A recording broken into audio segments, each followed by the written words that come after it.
भगवान लड्डू गोपाल किसके घर रहना चाहते हैं। हेलो दोस्तों, राधे राधे। आज हम आपको बहुत ही सुंदर अनुभव सुनाएंगे। आंख खोल के सुनिएगा और पूरे अनुभव का आनंद लीजिएगा। किसी शहर में एक कमल किशोर नाम का सेठ रहता था। कमल किशोर सोने और हीरे के जवाहरात बनाने और बेचने का काम करता था। उसकी दुकान से बने हुए गहने दूर दूर तक मशहूर थे। लोग दूसरे शहर से भी कमल किशोर की दुकान से गहने लेने और बनवाने आते थे। चाहे हाथों के कंगन हो, चाहे गले का हार हो, चाहे कानों के कुंडल हो, उसमें हीरे और सोने की बहुत सुंदर मीनाकारी होती कि सब देखने वाले देखते ही रह जाते। इतना बड़ा कारोबार होने के बावजूद भी कमल किशोर बहुत ही शांत और सरल स्वभाव वाला व्यक्ति था। उसको इस माया का इतना रंग नहीं चढ़ा हुआ था। एक दिन उसका कोई मित्र उसकी दुकान पर आया, जो कि अपनी पत्नी सहित वृंदावन धाम से होकर वापस आ रहा था। तो उस मित्र ने सोचा कि चलो थोड़ा सा प्रसाद अपने मित्र कमल किशोर को भी देता चलूं। उसकी दुकान पर जब वो पहुंचा, तब कमल किशोर का एक कारीगर एक सोने और हीरे जड़ित बहुत सुंदर हार बनाकर कमल किशोर को देने के लिए आया था। कमल किशोर उस हार को देख ही रहा था कि उसका मित्र उसकी दुकान पर पहुंचा। कमल किशोर का मित्र अपने साथ वृंदावन से एक बहुत सुंदर लड्डू गोपाल, जिसका स्वरूप अत्यंत मनमोहक था, साथ लेकर आया था। जब उसका मित्र दुकान पर बैठा तो उसकी गोद में लड्डू गोपाल जी विराजमान थे। कमल किशोर लड्डू गोपाल जी के मनमोहक रूप सौंदर्य को देखकर अत्यंत आनंदित हुआ। उसने अपने हाथ में पकड़ा हुआ हार उस लड्डू गोपाल के गले में पहना दिया और अपने मित्र को कहने लगा कि देखो तो सही, इस हार की शोभा लड्डू गोपाल के गले में पड़ने से कितनी बढ़ गई है। उसका मित्र और कमल किशोर आपस में बातें करने लगे। बातों बातों में ही उसका मित्र लड्डू गोपाल को हार सहित लेकर चला गया। दोनों को ही पता ना चला कि हार लड्डू गोपाल के गले में ही पड़ा रह गया है। कमल किशोर का मित्र अपनी पत्नी सहित एक टैक्सी में सवार होकर अपने घर को रवाना हो गया। जब वो टैक्सी से उतरे तो भूलवश लड्डू गोपाल जी उसी टैक्सी में रह गए। टैक्सी वाला एक गरीब आदमी था, जिसका नाम बाबू था, जो कि दूसरे शहर से यहाँ अपने परिवार का पालन पोषण करने के लिए टैक्सी चलाता था और वो टैक्सी लेकर काफी आगे निकल चुका था। आज उसको अपने घर वापस जाना था, जो कि दूसरे शहर में था। जब टैक्सी लेकर बाबू अपने घर पहुंचा तो उसने जब अपनी टैक्सी की पिछली सीट पर देखा तो उसका ध्यान लड्डू गोपाल जी पर पड़ा, जो कि बड़े शाही तरीके से पिछली सीट पर गले में हार धारण करके सुंदर सी पोशाक पहनकर हाथ में बांसुरी पकड़े हुए पसर कर बैठे हुए हैं। बाबू ये देखकर एकदम से घबरा गया कि ये लड्डू गोपाल जी किसके हैं।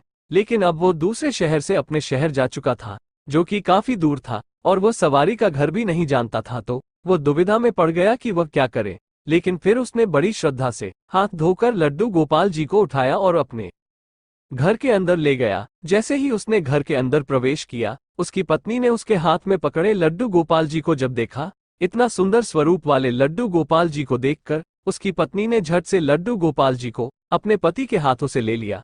उसकी पत्नी, जिसकी 8 साल शादी को हो चुके थे, उसके अभी तक कोई संतान नहीं थी, लेकिन गोपाल जी को हाथ में लेते ही उसका वात्सल्य भाव जाग उठा। उसकी ममतामयी और करुणामयी आंखें झरझर बहने लगी। ममतावश और वात्सल्य भाव के कारण ठाकुर जी को गोद में उठाते ही उसको ऐसे लगा उसने किसी अपने ही बच्चे को गोद में उठाया है। उसके स्तनों से अपने आप दूध निकलने लगा। अपनी ऐसी दशा देखकर बाबू की पत्नी मालती बहुत हैरान हो गई। उसने कसकर गोपाल जी को अपने सीने से लगा लिया और आंखों में आंसू बहाती बोलने लगी, अरे बाबू, तुम नहीं जानते कि आज तुम मेरे लिए कितना अमूल्य रत्न लेकर आए हो। बाबू कुछ समझ नहीं पा रहा था कि मेरी पत्नी को अचानक से क्या हो गया है। लेकिन उसकी पत्नी तो जैसे बावरी सी हो गई थी। वो गोपाल जी को जल्दी जल्दी अंदर ले गई और उससे बातें करने लगी। अरे लाला, इतनी दूर से आए हो, तुम्हें भूख लगी होगी। और उसने जल्दी जल्दी मधु और घी से बनी च्यूरी बनाकर और दूध गर्म करके ठाकुर जी को भोग लगाया। और उधर कमल किशोर ने जब अपनी दुकान पर हार को ना देखा तो उसको याद आया कि हार तो ठाकुर जी के गले में ही रह गया है। तो उसने अपने मित्र को संदेशा भेजा। तो मित्र ने आगे से जवाब दिया, अरे मित्र, वह माखन चोर और चित चोर हार सहित खुद ही चोरी हो गया है। मैं तो खुद इतना परेशान हूँ। कमल किशोर अब थोड़ा सा परेशान हो गया कि इतना कीमती हार ना जाने कहाँ चला गया। मुझे तो लाखों का नुकसान हो गया। लेकिन फिर भी अपने सरल स्वभाव के कारण उसने अपने मित्र को कुछ नहीं कहा और उसने अपने मन में सोचा कि कोई बात नहीं, मेरा हार तो ठाकुर जी के ही अंग लगा है। अगर मेरी भावना सच्ची है तो ठाकुर जी उसको पहने रखें। और उधर बाबू और उसकी पत्नी मालती दिन रात ठाकुर जी की सेवा करते। अब तो मालती और बाबू को लड्डू गोपाल जी अपने बेटे जैसे ही लगने लगे। लड्डू गोपाल जी की कृपा से अब मालती के घर एक बहुत ही सुंदर बेटी ने जन्म लिया। इन सब बातों का श्रेय वो लड्डू गोपाल जी को देते कि ये हमारा बेटा है और अब हमारी बेटी हुई है, अब हमारा परिवार पूरा हो गया। मालती लड्डू गोपाल जी को इतना स्नेह करती थी कि रात को उठ उठ कर देखने जाती थी कि लड्डू गोपाल जी को कोई कष्ट तो नहीं है। ऐसे ही एक दिन कमल किशोर व्यापार के सिलसिले में दूसरे शहर आना पड़ा जहां पर बाबू रहता था, लेकिन दुर्भाग्यवश जब वो उस शहर में पहुंचा तो अचानक से इतनी बारिश शुरू हो गई कि कमल किशोर को जहां पहुंचना था वहां पहुंच ना सका। और तब वहां बाबू अपनी टैक्सी लेकर आ गया और उसने परेशान कमल किशोर को पूछा, बाबूजी आप यहाँ क्यों खड़े हो? बारिश तो रुकने वाली नहीं और सारे शहर में पानी भरा हुआ है, आप अपनी मंजिल तक ना पहुंच पाओगे और ना ही कहीं और रुक पाओगे। मेरा घर पास ही है, अगर आप चाहो तो मेरे घर आ सकते हो। कमल किशोर, जिसके पास सोने और हीरे के काफी गहने थे, वह अनजान टैक्सी वाले के साथ जाने के लिए थोड़ा सा घबरा रहा था, लेकिन उसके पास और कोई चारा भी नहीं था और वो बाबू के घर उसके साथ टैक्सी में बैठकर चला गया। घर पहुंचते ही बाबू ने मालती को आवाज दी कि आज हमारे घर मेहमान आए हैं, उनके लिए खाना बनाओ। कमल किशोर ने देखा कि बाबू का घर एक बहुत छोटा सा लेकिन व्यवस्थित ढंग से सजा हुआ है। घर में अजीब तरह के इत्र की खुशबू आ रही है जो कि उसके हृदय को आनंदित कर रही थी। जब मालती ने उनको भोजन परोसा तो कमल किशोर को उसमें अमृत जैसा स्वाद आया और उसका ध्यान बार बार उस दिशा की तरफ जा रहा था जहां पर ठाकुर जी विराजमान थे। वहां से उसको एक अजीब तरह का प्रकाश नजर आ रहा था। तो हार कर कमल किशोर ने बाबू को पूछा कि अगर आपको कोई ऐतराज ना हो तो क्या आप बता सकते हो कि उस दिशा में क्या रखा है? मेरा ध्यान उसकी तरफ आकर्षित हो रहा है। तो बाबू और मालती ने एक दूसरे की तरफ मुस्कुराते हुए कहा कि वहां पर तो हमारे घर के सबसे अहम सदस्य लड्डू गोपाल जी विराजमान है। तो कमल किशोर ने कहा, क्या मैं उनके दर्शन कर सकता हूं? तो मालती उनको उस कोने में ले गई जहां पर लड्डू गोपाल जी विराजमान थे। कमल किशोर लड्डू गोपाल जी को और उनके गले में पड़े हार को देखकर एकदम से हैरान हो गया। ये तो वही लड्डू गोपाल है और यह वही हार है जो मैंने अपने मित्र के लड्डू गोपाल जी को डाला था।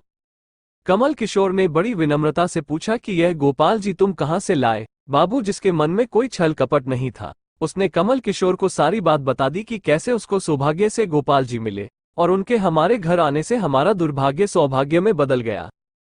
तो कमल किशोर ने कहा, क्या तुम जानते हो कि जो हार ठाकुर जी के गले में पड़ा है उसकी कीमत क्या है? तो बाबू और मालती ने बड़ी विनम्रता से हाथ जोड़कर कहा कि जो चीज हमारे लड्डू गोपाल जी के अंग लग गई, हम उसका मूल्य नहीं जानना चाहते और हमारे लाला के सामने किसी चीज किसी हार का कोई मोल नहीं है। तो कमल किशोर एकदम से चुप हो गया और उसने मन में सोचा कि चलो अच्छा है, मेरा हार ठाकुर जी ने अपने अंग लगाया हुआ है। अगले दिन जब वो चलने को तैयार हुआ और बाबू उनको टैक्सी में लेकर उनके मंजिल तक पहुंचाने गया, जब कमल किशोर टैक्सी से उतरा और जाने लगा तभी बाबू ने उनको आवाज लगाई कि जरा रुको, यह आपका कोई सामान हमारी टैक्सी में रह गया है। लेकिन कमल किशोर ने कहा, मैंने तो वहां कुछ नहीं रखा। लेकिन बाबू ने कहा कि यह बैग तो आपका ही है। जब कमल किशोर ने उसको खोलकर देखा तो उसमें बहुत सारे पैसे थे। कमल किशोर एकदम से हक्का बक्का रह गया कि ये तो यूं इतने पैसे हैं जितनी की उस हार की कीमत है। उसकी आंखों में आंसू आ गए कि जब तक मैंने निश्चल भाव से ठाकुर जी को वह हार धारण करवाया हुआ था तब तक उन्होंने पहने रखा। मैंने उनको पैसों का सुनाया तो उन्होंने मेरा अभिमान तोड़ने के लिए पैसे मुझे दे दिए हैं। वह ठाकुर जी से क्षमा मांगने लगा, लेकिन अब हो भी क्या सकता था। इसलिए हमारे अंदर ऐसे भाव होने चाहिए कि उसमें अहंकार न होकर विनम्रता होनी चाहिए और ठाकुर जी जैसा चाहते हैं वैसा ही होता है। हम तो निमित्त मात्र हैं। कौन ठाकुर जी को वृंदावन से लाया और किसके घर आकर वह विराजमान हुए, ये सब ठाकुर जी की लीला है। जिसके घर रहना है, जिसके घर सेवा लेनी है, ये सभी जानते हैं। हम लोग तो निमित्त मात्र हैं, बस हमारे भाव शुद्ध होने चाहिए। ठाकुर जी तो बड़े बड़े पकवान नहीं बल्कि भाव से खिलाई छोटी से छोटी चीज को भी ग्रहण कर लेते हैं। तो दोस्तों, आज का हमारा यह अनुभव आपको कैसा लगा? बोलो लड्डू गोपाल जी की जय।